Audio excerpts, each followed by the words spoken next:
Hello, and welcome to the Drowsy Mind.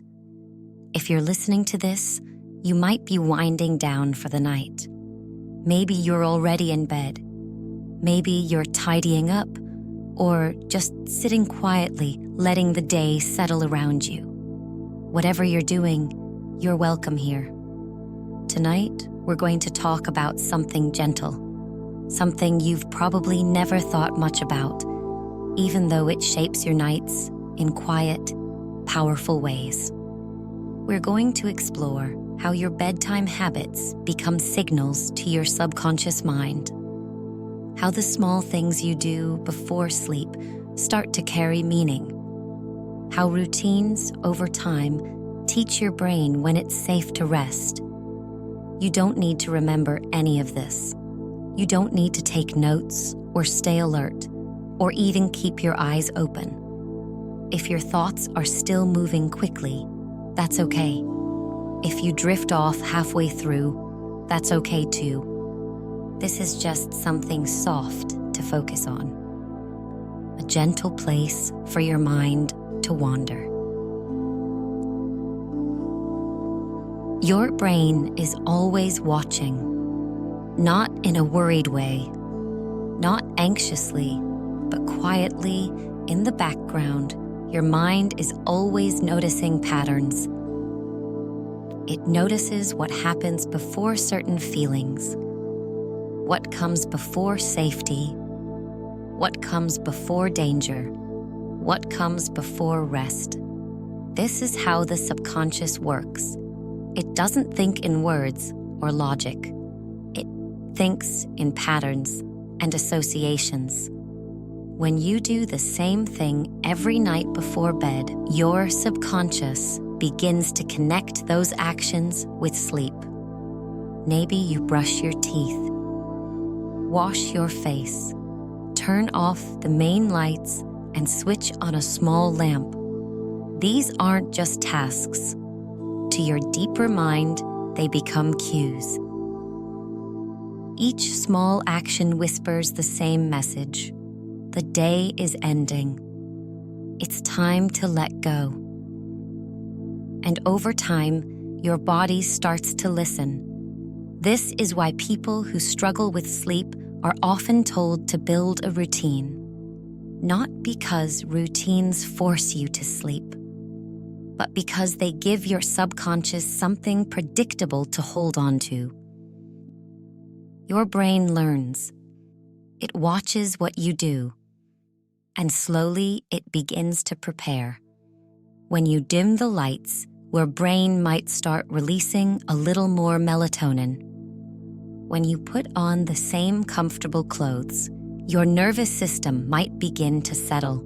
When you lie down in the same position, your muscles might soften a little sooner.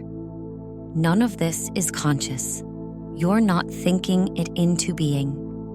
Your subconscious is doing it for you, quietly, automatically. And the more consistent you are, the stronger those connections become. Of course, this doesn't mean you need a perfect routine, or that missing a step will ruin everything. It just means your brain is designed to notice what comes before rest. And when it notices the same things over and over, it starts to trust them.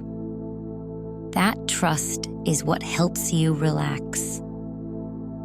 Sleep is vulnerable. When you sleep, you can't protect yourself. You can't run. You can't watch for danger. So your brain needs to feel safe before it will let you drift off. And safety, for the subconscious mind, isn't just about being physically secure. It's about familiarity, predictability, knowing what's coming next. This is where bedtime routines become so powerful. When you do the same small things every night, you're not just going through motions. You're creating a rhythm, a kind of gentle script that your brain can follow without effort. And that rhythm signals safety. Think about it. if something unexpected happens right before bed, you might feel more alert. A loud noise, an unfamiliar environment, a shift in your normal pattern.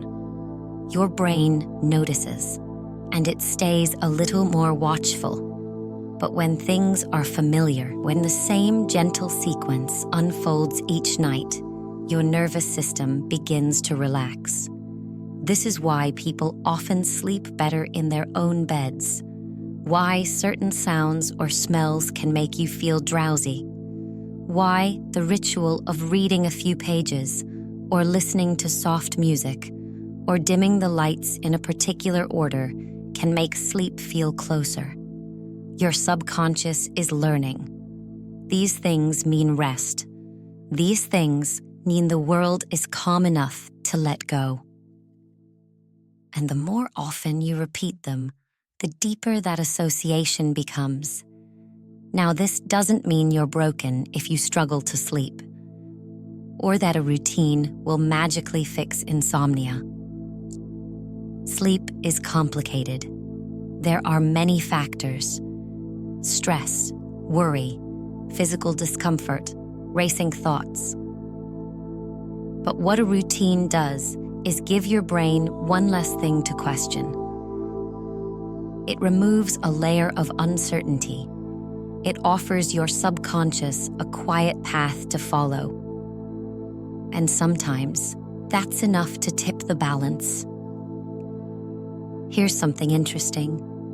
The size of the action doesn't matter as much as the consistency. You don't need an elaborate bedtime ritual. You don't need candles or meditation or a specific playlist, unless those things feel good to you. What matters is repetition, even something as simple as putting on the same pair of socks, or drinking a glass of water, or turning off your phone and placing it in the same spot. If you do it every night, it becomes a signal. Your brain doesn't judge the importance of the task. It just notices the pattern. And patterns are the language of the subconscious. Let's say you always put on a certain hoodie before bed. At first, it's just a hoodie. Comfortable, soft, nothing special. But after weeks or months of wearing it right before sleep, something shifts. Now, when you pull it on, your body might respond differently. Your breathing might slow slightly. Your shoulders might drop. You might feel the first whisper of drowsiness creeping in. The hoodie itself didn't change, but the meaning your brain gave it did. This is called classical conditioning. You might remember learning about Pavlov's dogs in school. The bell that signaled food, until eventually, the bell alone was enough to make the dogs salivate. Your bedtime routine works the same way. The small actions you repeat become bells. And over time, your brain starts preparing for sleep as soon as those bells ring. This is why consistency matters more than perfection. You don't need to do everything right. You don't need to follow a rigid schedule. But if there are a few small things you can repeat, night after night, your subconscious will start to notice. And slowly, those things will carry weight. They'll feel like the beginning of rest, which is exactly what they are. Of course, life isn't always predictable. Sometimes you travel. Sometimes you stay up late. Sometimes your routine falls apart for a night or a week or longer. And that's okay. Your brain is flexible. It doesn't forget how to sleep just because you missed a few steps. But you might notice that when your routine is disrupted, sleep feels a little harder to reach. This isn't failure. It's just your subconscious missing its familiar cues.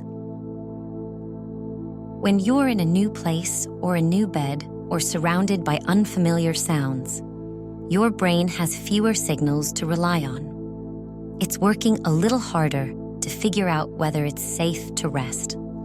This is completely normal. Humans have always been cautious sleepers in new environments. It's an old survival instinct. But here's something comforting. Even if you can't recreate your entire routine, you can bring pieces of it with you. Maybe you can't dim the same lights, but you can wear the same comfortable clothes. Maybe the sounds around you are different, but you can listen to the same soft music or audio you always play. Even one familiar element can help. It gives your subconscious something to anchor to. And over time, if you travel often or your schedule changes frequently, your brain will adapt. It will learn that sleep is still possible, even without every single cue.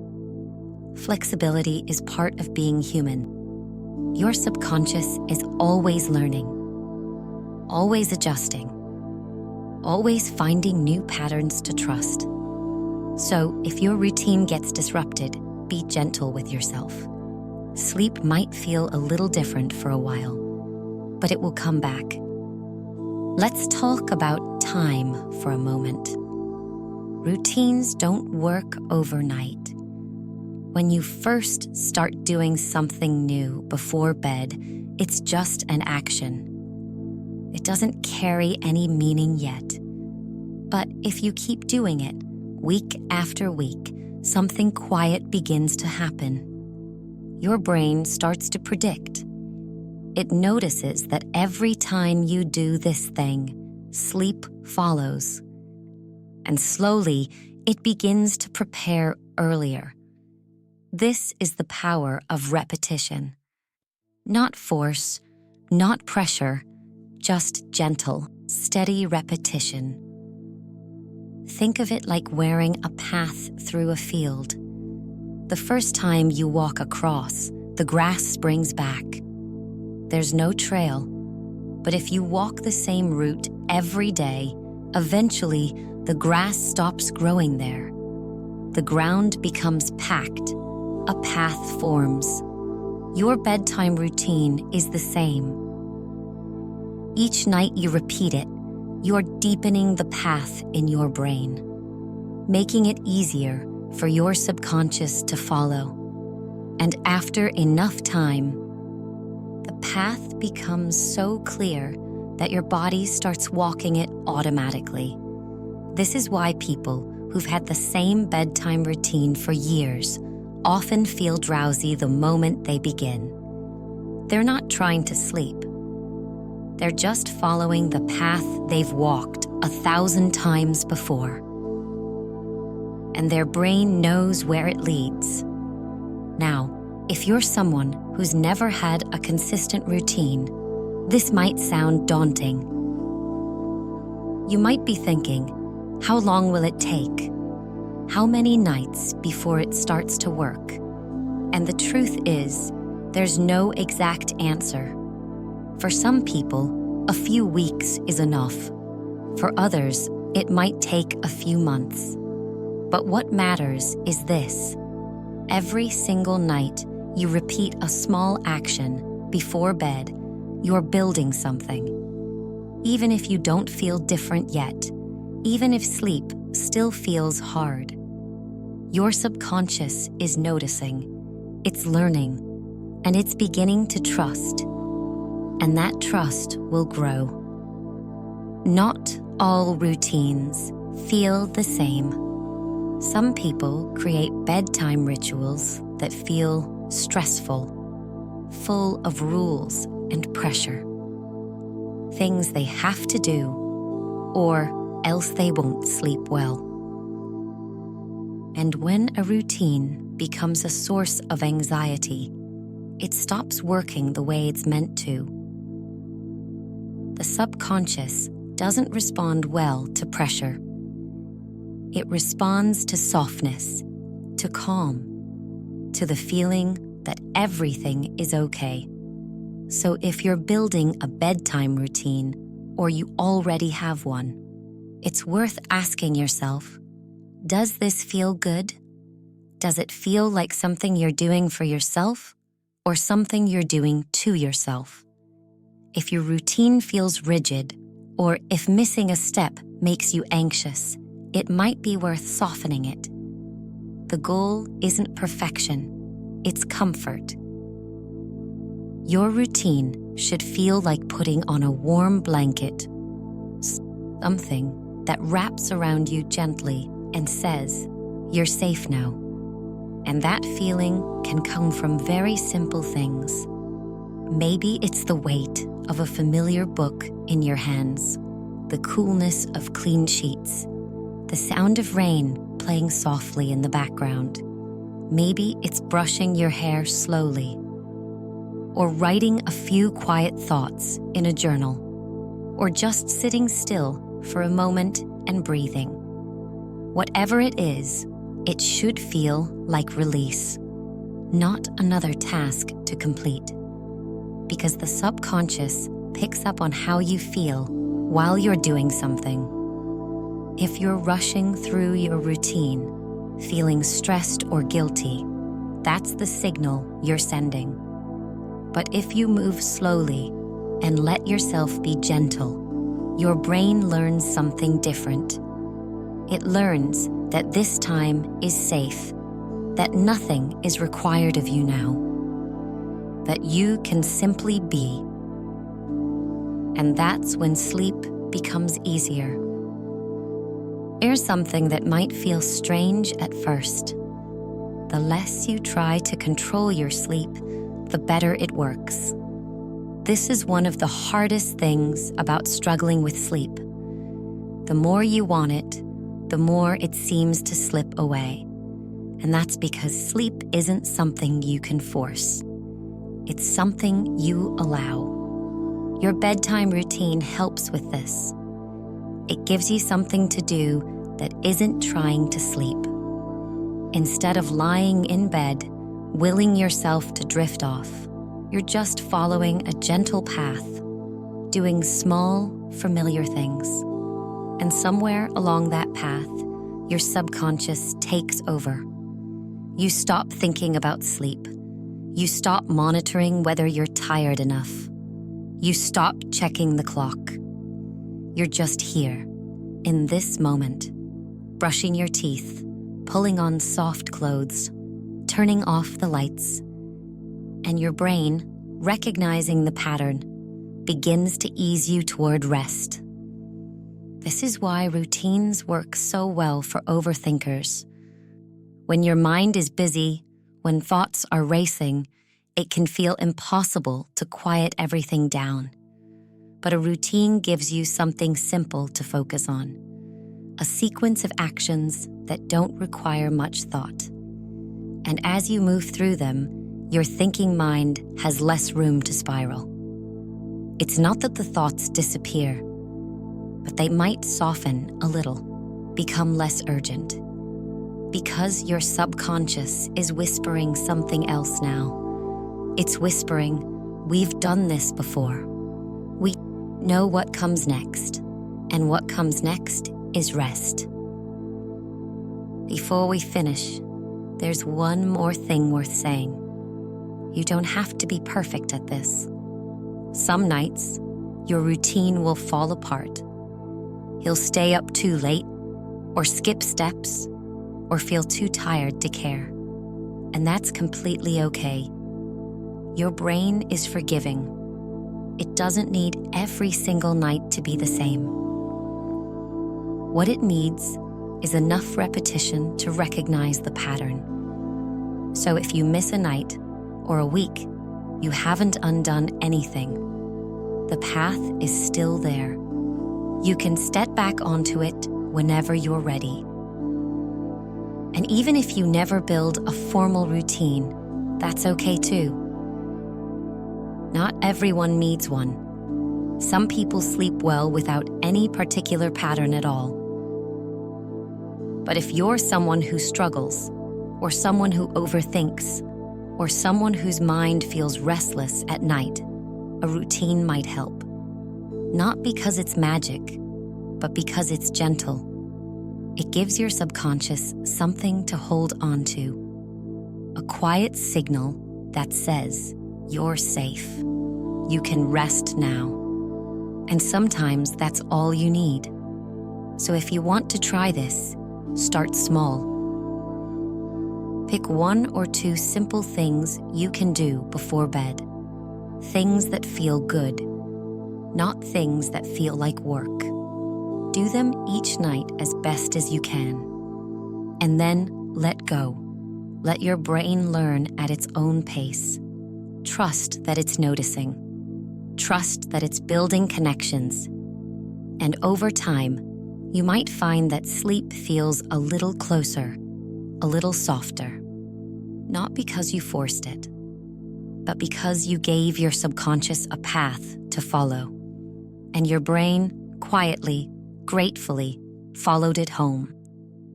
If you're still here, thank you for listening. You don't need to remember any of this. You don't need to do anything with it right now. If something stayed with you, that's lovely. If not, that's fine too. Tonight, wherever you are, whatever you're feeling, you're allowed to rest. You're allowed to let the day go. Your thoughts will still be there tomorrow if you need them, but for now, they can wait. You can simply be here, breathing, quiet. And if sleep comes, let it. If it doesn't, that's okay too. You're safe either way. Rest well.